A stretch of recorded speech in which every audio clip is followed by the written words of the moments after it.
Hello, ladies and gentlemen, and welcome to bitDungeon with your host, Toast. Now, this is a little indie game created by KintoGames.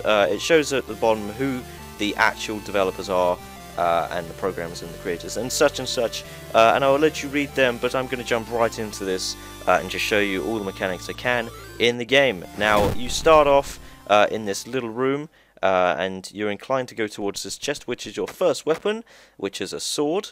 And you quickly learn that keys open doors, and potions are good things, and they give you health, which is rewarded to you via yen. Okay? Okay. So yeah, you go into here, and it's your first room, and you're introduced with this, which is a little ground tick. And where you start is completely random, and what your first enemy is completely random. And this entire game is completely random. It is a random game, but it's one of those, if you die, you might start all over again, depending, because you gain these things called souls, and they go in that little spot. And it says I'm soulless because I haven't collected a soul yet. And you get a soul every 4 dungeons, I think it is. I think it's every 4 dungeons. It's after you've gone through the complete cycle of the types of dungeons there are, which are 4. So it would be logical to think there are 4 or 3. I think there's 4. Let's go with 4. There's probably 3 though. So yeah, this is it. You click on enemies and you kill them, and they try to kill you, and you do little spinny attacks, but are basically crits. Also, when you find a room with no doors other than the one you came through, you get the option to select either 5 attack, 5 critical, or 5 health. And it really depends on what type of playstyle you're into, and how to complement it as you go through the game. I mean, this game off the bat looks really simple. It just looks like a side-scrolling go through dungeons and kill things kind of game, and it is. However, as it gets further and further into the game, it gets a hell of a lot more difficult, trust me. And with that, you're going to need some sort of strategy, and instead of just picking up every piece of, you know, equipment that comes your way. And I've adapted a critical strategy, but I will go more into strategies in other videos. This is just introductions. Right off the bat, you can see going back into previously beaten rooms will give you the corpses of your beaten enemies, and these little fuckers called fiends. Now, they do die in a single hit and have the chance to drop potions, either mana or health. Yeah, spoilers, you have mana, which you can charge up for attacks, and you do little stuns, and then you have a guaranteed crit, and you can run really fast. But yeah, these fiends are paired with spirits, which disperse into the walls, and they hurt you if you run past them, and they're bastards. But they can provide you with potions, so we're just going to go through this. I'm just going to show you maybe the first 3 dungeons, and I've gotten quite lucky actually. I've come into 2 dead-end rooms in a row, which means I've got 10 critical right off the bat. Now, you're probably thinking that critical means critical chance, but you would be wrong. The stats in this game is really difficult to understand. I've actually just accidentally picked up the wrong shield. These are all your stats. You have life regen, life steal, death strike, chop, cleave, protection, crit, defend, run speed, damage, critical health, and armor. Now, each one of these is a little vague on what it actually is. For example, chop and cleave, I don't really know what they are. Protection, crit, and defense, or defend rather, they have stars next to them, which you'd be like, well, what the fuck's that? You know, you're thrown into it when you really don't know a thing. So we're just going to carry on into the middle room, which isn't one of the ideal 6 rooms of level upping, but I'll talk more about that in later videos. Sorry, I tend to say things that people don't know about, because I'm inclined for them to say, well, what's that? But you can't really say that when you're on the other side of the computer screen saying that in the future. So, as you can see, there are different types of enemies in different rooms. There's things called snakes, and these are ground ticks, and then you get those eye things, which are called eye blobs, I think. I'm not entirely sure. So we're just going to pick up critical again. Straight crit build, because, you know, that's how you're supposed to play this game. With 0 fucks. Okay, Also, you got these things called ghosts. They're a very unique enemy in the game.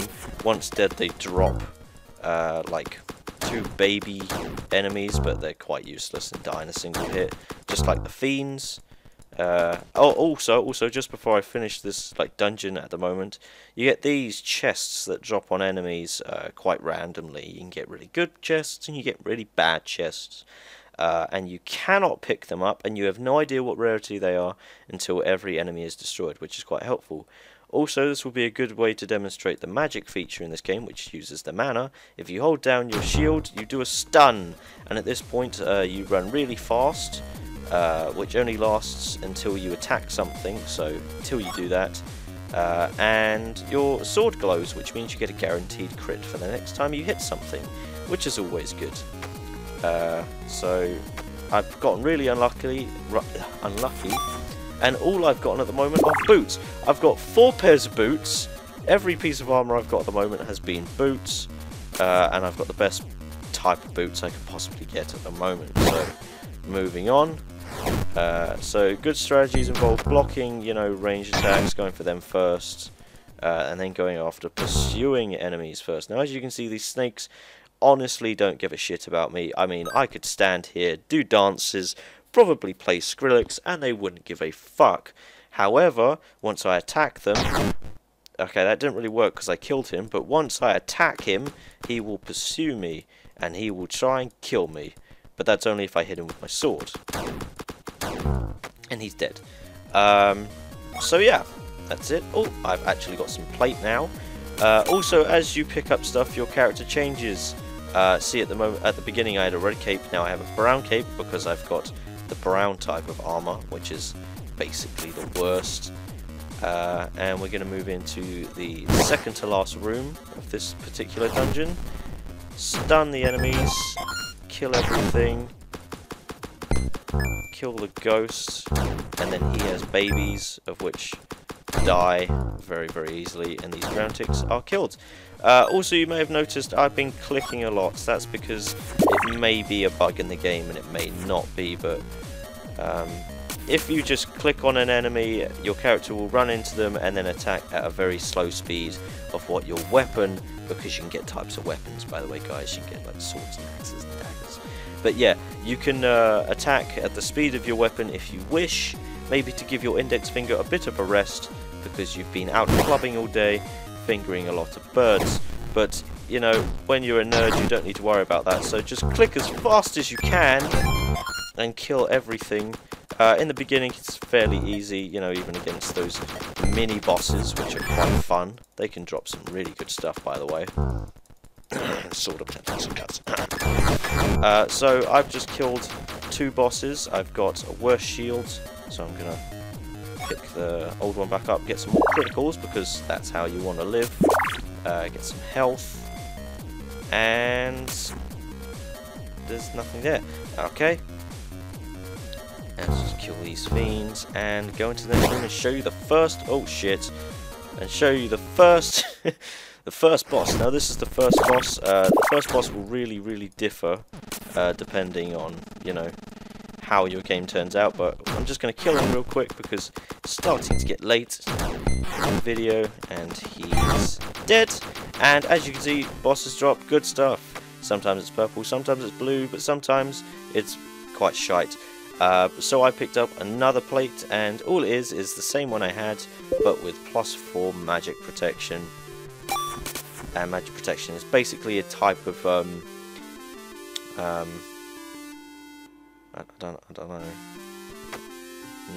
Actually, I'll quickly present to you armor sets. I have the brown armor set here, so if I pick it back up, I have all type brown. So I now have very fast running and 25% crit chance. So as you can see, I'm really fast, and 1 out of every 4 attacks will be a crit. But if I pick this back up, I'm really slow again because it's not a set. Weapons are completely irrelevant, as is your ring. But we're going to move on because I don't really like that anyway. At the end of every boss battle, depending on what type of boss it is, you'll gain a magic. You can combine certain magics together to get certain other magics, and you can combine all 3 magics to get a really good magic. Now, I'm just going to run through this now and try and beat it as soon as possible, or until I die. I'm really not going to worry about protection or anything at the moment, so I'm just going to pick up loads of stuff. As you can see, I've got a new sword. It's a blade. I don't know if it's a sword or... I don't know. And I'm just destroying.